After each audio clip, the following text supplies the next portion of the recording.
prutas to. Papahulaan natin sa kanya kung anong prutas to. So, kung nahulaan niya tong prutas, kung nahulaan niya, bibigyan niya natin sa kanya yung bola na to. Pipili siya sa dalawa na yon kung anong bola gusto niya.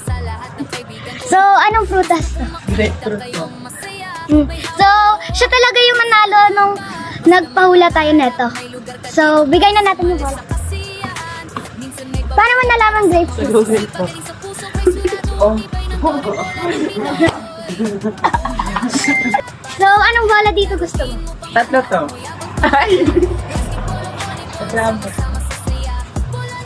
Yung? Ito daw. Apat po. Yun o. Ito sa ano?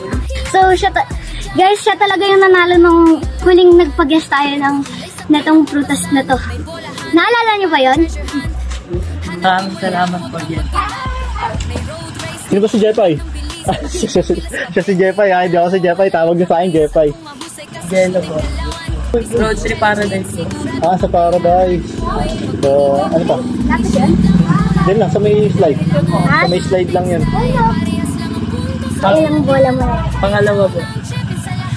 Paano ka nanalo sa unang bola? Nasa lubong po si boss yan.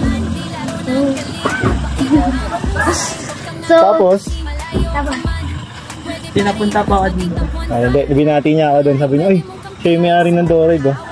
Sabi niya sa akin, di mo kilala yun, siya yung may-ari ng Doride, di ba? Sabi niya sa kasama niya. Kaya tinawag, gulat ako, sabi ko, may nakakilala pala sa akin. Sige, yun. Mula nun, ay, congrats. Congrats. Congrats. Ayun na, nangihingi ng bola to, sabi, lagi nagko-comment to, di ba?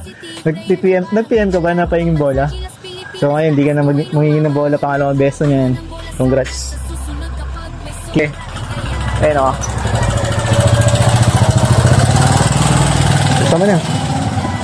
Grapefruit ba talaga yan? Mga magbubukas? Baka mamaya. Siga na share it to you the boy.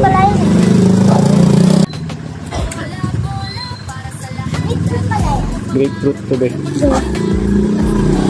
Kala ko rin. no? Kaya talo kayo eh. Hindi kayo nanalo ng bola eh.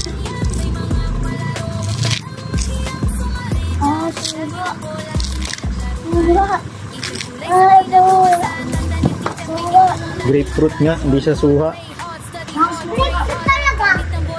Kaya it's not stealing it.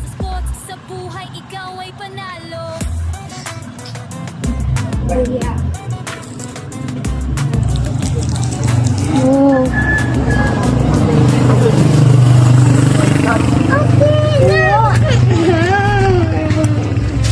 Suha nga.